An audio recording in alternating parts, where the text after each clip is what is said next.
Hi everyone, it's Victoria Carter, and today we're going to talk about at least 5 different kinds of villains that you shouldn't have in your books, and I might think of more as we go on, but here goes nothing. Okay, so number 1, a villain with no motive.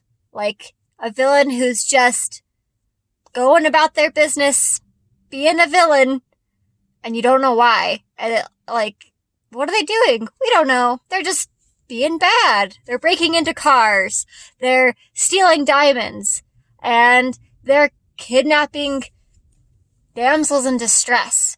But to what end? We don't know. We have no idea. We don't know why. We just know we need to stop them. And that's it. Can you see why this is a problem? If you don't know why your villain is motivated, then there's not really a story you can jump off of. So your villain needs to have a motive. I've read a book and seen a few movies where villains are just doing villainousy things, and then you're like, I have to stop you from being a villain. And then it's like, okay, well, aside from all the bad things you're doing, is there a point to it? No? Okay. Cool. The second villain, and this is like the one I hate the most, is the plain mean villain. And he's the kind of villain who kicks puppies, hurts children. He's just there. And like every time you have a scene with this guy, he's doing like the absolute humanly worst things to people. And I feel like that the authors of these are doing it so that you hate the villain more. And it works, but I feel like it's a cheap shot. I really do. Because I'm a firm believer that if you treat your hero as a dynamic person with likes and dislikes and belief systems, your villain should be a dynamic person with likes and dislikes and belief systems. And the villain feels like that this is their story. And most people, even bad guys, don't go around and start kicking puppies and stuff. I feel like it's just really cheap, and that writers should be a little more creative. Sorry. All right. Moving on from that one. That one I have so many feelings. So the number 3 villain that you should not have in your books is the weak villain. It's the villain that obviously is not going to win. The hero obviously has way more power than the villain. They are super strong, super fast, they're more cunning, whatever. And the villain is just kind of like weak or dumb, or it gets predictable. Like we usually read books and we hope the hero wins, and we have an assumption that the hero will win in most stories, but we want to see the struggle. We want to see the fight. We want to see, the push and pull between these two characters. And we want to see that this really mega strong villain who, doesn't look like they can ever be defeated is finally defeated by someone through perseverance and grit and cunning and things that they've learned and things that they've let go of through the course of their story. And then if you want to build up to that and then have them one punch the villain, it kind of can deflate the whole book. A good example of this done well is if you guys have read Brandon Sanderson's Mistborn #1. Spoilers. So I'm just warning you. It's been out for a while, but the villain, the antagonist in the story, is defeated by someone because they figure out the clue at the final moment. And it doesn't feel like a cheap shot because the hero has worked really, really hard to get to where they are. And even though they're more powerful when they go to face the villain, they're not more powerful than the villain. And that's the important distinction, is that you want to level your character, your hero, up, but your villain still has to be higher than them, because as a society, we like David and Goliath stories. We like stories where the underdog comes up on top. And we like stories where it doesn't look like there's any hope, but we want to see that there is hope. And that can be a lot more meaningful for your readers if they see a story where that takes place. Okay. This next villain I like to call the hide and seek villain. There's a bad guy. He's somewhere. We don't know where he is.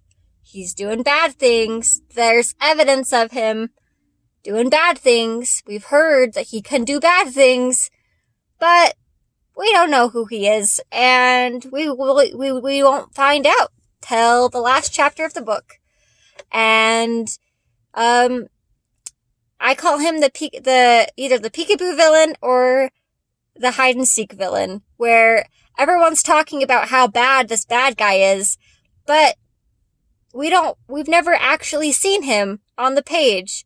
And if you look at the Save the Cat, the screenwriting book, The Save the Cat, or Jessica Brody's version, Save the Cat Writes a Novel, she talks about how you should introduce your villain in the beginning of the story. And if you look at Harry Potter, for example, you know that Voldemort has done some pretty awful things, and that's why they're celebrating in the first chapter. And he's obviously killed Harry's mom and dad, and that's pretty awful. And that's how Voldemort is introduced in Harry Potter. We don't actually see Voldemort, but we see evidence of him doing, like, things that are atrocious. Atrocious? I can't talk right now. Very bad. We see him doing very bad things. And, if you just have your characters talking about how bad this bad guy is without any proof that he's bad, anything, like, without seeing him in action, it's a lot harder to feel like there's any sort of, like, stumbling block for your hero besides just, like, life events. So yeah.